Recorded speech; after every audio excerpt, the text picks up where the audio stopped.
The first time Silas saw her, she was standing barefoot in the red dirt, a blank expression on her face, as if her soul had forgotten how to speak. They called her the mute girl from Morrison's lot, sold off like an animal at the shadowed edge of the county auction. Most men laughed, called it mercy that someone would even bother buying a damaged girl. But Silas Washington didn't laugh. He saw the tremble in her hands, the way her eyes darted, sharp, alert, calculating, despite her silence. When he raised his hand to claim her, the crowd fell quiet. A black man buying a white girl, even under the guise of charity? It was a scandal wrapped in a question no one dared say out loud. But Silas had never needed permission to do the right thing. That night, as rain tapped against the tin roof of his farmhouse, she didn't eat, she didn't speak, she didn't cry. She simply sat there, her face to the wall, still and hollow, until the dog barked.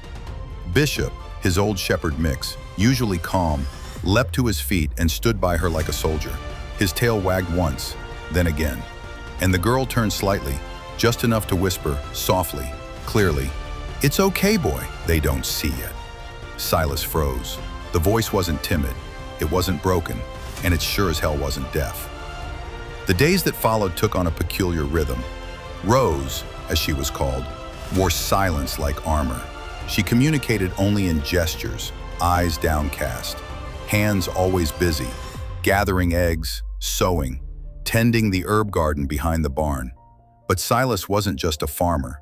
He had been raised on secrets and silence, by parents who'd learned to survive by seeing what others missed. And what he saw now left him uneasy. The first time he caught her speaking again, she was in the barn, brushing Thunder, the skittish horse no one else could handle. "You're limping again.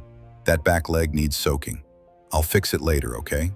When Silas appeared behind her, she spun, the mask of muteness snapping back into place. But it was too late. Their eyes met, and in that flicker of silence, she gave the smallest nod, not of apology, but acknowledgement. "I know you know." That week, something else shifted. A man rode in from town, Dr. Samuel Matthews, a black physician, tall and refined, whose presence alone stirred gossip across Millerville. He arrived unannounced, his smile warm but loaded with secrets. "Silas, I heard your guest might need a particular kind of care." Rose emerged from the house, apron dusted in flour, and for the first time, Silas saw something unfamiliar on her face, relief, and something deeper, recognition. "Dr. Matthews, it's good to see you again." Silas stared at her, his coffee halfway to his lips. The mug never made it. And Rose? Her mind wandered to her father's study, to books on ethics and justice. She remembered his dying words. "Thoughtful, find a way to make them see, Rosie. Not just hear, see." She had done exactly that. By the following week, state investigators arrived. Tom Bradley lost everything. His store boarded up. Sheriff Patterson arrested. Reverend Mitchell excommunicated. Rose's evidence reached national papers. What began as whispers became a movement. Millerville was no longer a secret. And yet amidst the storm, the Washington farm remained a sanctuary. Rose opened a clinic, free, inclusive, revolutionary. Dr. Matthews partnered with her. Silas expanded his land to grow medicinal herbs, and the children they adopted, too left orphaned by the same system they fought, ran freely through the fields. When the new mayor, a black woman elected in a historic landslide, gave Rose and Silas the key to the city, no one could deny the irony.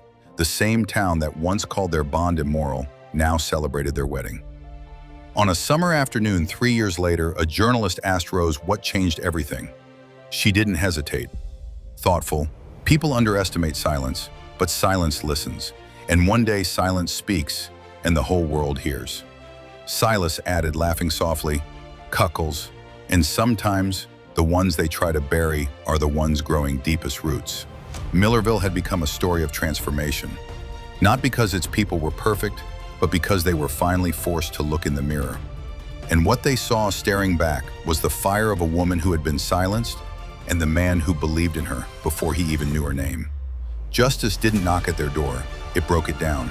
And in the ashes, something new was born. Rose Elizabeth Thornton wasn't just a woman in hiding, she was a doctor. A graduate of Boston University, the daughter of the late Dr. Jonathan Thornton, a renowned psychologist who had dared challenge Southern institutions with progressive thinking. After his